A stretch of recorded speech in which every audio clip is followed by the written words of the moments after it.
दोस्तों, अब तक तो आपको पता चल ही गया होगा कि चाइना में फिर से कोविड आउटब्रेक हुआ है और इसको कोविड ओमिक्रॉन का सब वेरिएंट गिना जा रहा है, जिसको नाम दिया गया है BF7। और इस वायरस की वजह से चाइना में अब तक का सबसे बड़ा कोविड आउटब्रेक रिपोर्ट हुआ है, जिसके हिसाब से एक ही दिन में 37 मिलियन लोग या फिर 3.7 करोड़ लोग इन्फेक्ट हुए। और माना जा रहा है कि अगले 90 डेज में चाइना की 60% पॉपुलेशन इस वायरस से अफेक्ट हो सकती है और ये नंबर वर्ल्ड की 10% पॉपुलेशन के समान है, जिसमें एस्टिमेट के हिसाब से डेली 5000 से ज़्यादा लोगों की जान जा रही है। अगेन ये नंबर वर्ल्ड वाइड एजेंसी ने रिपोर्ट किया है। हालांकि चाइना ने अभी तक अपने एंड से कोई ऑफिशियल नंबर डिक्लेयर नहीं किया है और लास्ट टाइम 3 दिसंबर को चाइना ने अपना कोविड स्टेटस शेयर किया था, जिसके हिसाब से सिचुएशन उनके कंट्रोल में है। बट ये हम सबको पता है कि चाइना कभी भी करेक्ट डेटा किसी के साथ शेयर नहीं करता। अगर हम पिछले कोविड वेव्स की कैजुअलिटी की बात करें तो उसमें यूएस सबसे आगे था with 11 lakh deaths and second number पे था India with 5.3 lakh death. But अगर आप इस लिस्ट को देखोगे तो टॉप पे आपको कहीं पे भी चाइना नहीं दिखेगा, क्योंकि चाइना के डेटा के हिसाब से वहाँ पे सिर्फ 5400 डेथ्स ही हुई थी, जो उनको 94th रैंक पे रखता है। बट ये हम सबको पता है कि ये नंबर सरासर गलत है, क्योंकि कोविड-19 का ओरिजिन वहीं से हुआ था और चाइना ये चीज़ भी एक्सेप्ट करने को रेडी नहीं है। और अगर हम कहीं न्यूज़ रिपोर्ट की माने तो चाइना में अभी सिचुएशन बहुत ख़राब है। यहाँ तक कि क्रेमेटोरियम्स के बाहर चाइना ने पुलिस एंड आर्मी को डिप्लॉय कर दिया है, जिसकी वजह से कोई भी इंफॉर्मेशन या फिर वीडियोस बाहर ना आए। बट कई वीडियोस बाहर आए और उसमें क्लियरली दिख रहा है कि चाइना के health sector and hospital situation को कंट्रोल नहीं कर पा रहे, क्योंकि चाइना में हॉस्पिटल में enough blood, oxygen, ventilators and beds नहीं है, जिसकी वजह से कुछ लोग तो हॉस्पिटल भी नहीं जा रहे,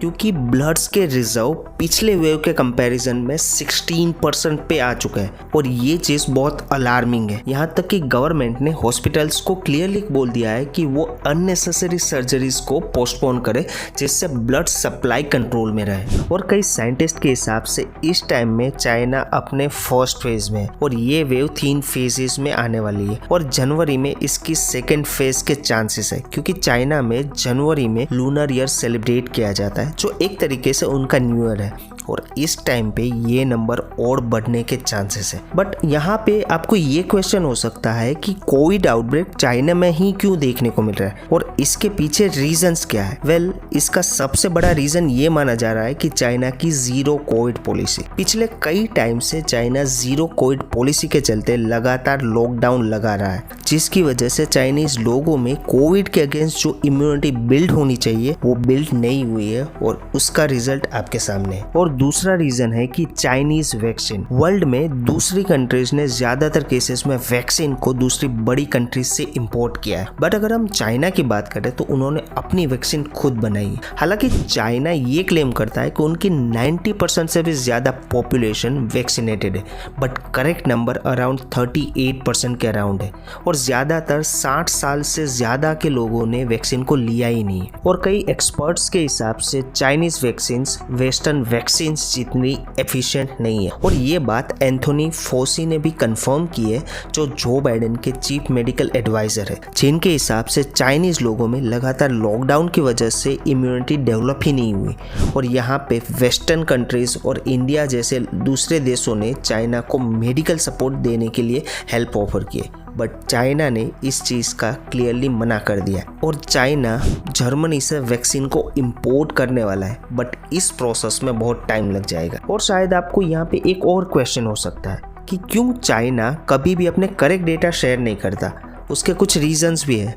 उसमें सबसे पहला रीज़न है ईगो, क्योंकि चाइना पूरे वर्ल्ड में मेडिसिन का एक बहुत बड़ा एक्सपोर्टर है और कोविड की शुरुआत भी चाइना में ही हुई थी और वो दूसरे की मदद के बिना इंडिपेंडेंटली इस चीज को हैंडल करना चाहता है और सबको ये प्रूव करना चाहता है कि वो मेडिकल सुपर पावर है। और इसके अलावा चाइना एक मैन्युफैक्चरिंग हब भी है। अगर उन्होंने अपने नंबर्स पब्लिक कर दिए तो दूसरी कंट्रीज के इन्वेस्टमेंट चाइना से बाहर जाने का एक बहुत बड़ा खतरा है, क्योंकि वर्ल्ड बैंक ने अपने रिपोर्ट में ये मेंशन किया है कि चाइना का इस साल का जीडीपी ग्रोथ रेट 4.3% एस्टिमेट किया गया है, बट कोविड आउटब्रेक के बाद इसको करेक्ट करके 2.7% कर दिया है। और इसके अगेंस्ट इंडिया का ग्रोथ रेट जो 6.5% प्रेडिक्ट किया गया था उसको करेक्ट करके बढ़ा के 6.9% कर दिया है। अगर चाइना अपने करेक्ट नंबर पब्लिश करता है तो उनका ग्रोथ रेट और भी कम हो सकता है। बट अगर हम इंडिया के बारे में बात करें तो क्या इंडिया को चाइना की कोविड सिचुएशन के चलते डरना चाहिए? वेल, इसका आंसर यस भी है और नो भी, क्योंकि इंडिया में ऑलमोस्ट 90% से ज्यादा पॉपुलेशन को ऑलरेडी वैक्सीनेटेड किया गया है, जिसमें 220 करोड़ से ज्यादा वैक्सीनेशन डोजेस दिए गए हैं, जिसमें बूस्टर डोजेस भी शामिल है। इसके अलावा IMA के डॉक्टर अनिल गोयल ने क्लियरली मेंशन किया है कि इंडियंस का इम्यून सिस्टम चाइनीज लोगों के इम्यून सिस्टम से बेटर एंड स्ट्रॉन्ग है। और इनके रीजंस भी है, क्योंकि इंडिया में ज्यादातर लोगों को कोविशील्ड की वैक्सीन दी गई है, जिसका फॉर्मूला यूके से लिया गया था और इंडिया में बनाई गई थी, जो चाइनीज वैक्सीन से बहुत अच्छी एंड वेल टेस्टेड है। और दूसरी चीज कि चाइना की 90% पॉपुलेशन चाइना के ईस्टर्न एरिया में रहती है और इंडिया इसके टोटली ऑपोजिट डायरेक्शन पे है। But as a precaution government ने कोविड प्रिकॉशन प्रोटोकॉल को इम्पोज करना स्टार्ट कर दिया है, जिसमें लोगों को ये एडवाइस किया गया है कि उनको मास्क पहनने चाहिए और सोशल डिस्टेंसिंग का पालन करना चाहिए। और इसी के साथ इंडिया के सारे स्टेट में 27 दिसंबर 2022 को एक मॉक ड्रिल की गई है, जिसमें बड़े हॉस्पिटल में enough Covid facility and resources की टेस्टिंग हुई है। एंड इंटरनेशनल लेवल पे भी इंडिया ने चाइना के साथ बॉर्डर क्लोज कर दिए for human transfer, but logistic supply import export के लिए अभी भी ये बॉर्डर ओपन ही है। But at high level China को पूरे वर्ल्ड के साथ ट्रांसपेरेंट होना पड़ेगा, जिससे पूरा वर्ल्ड अपकमिंग आउटब्रेक के लिए रेडी हो पाए।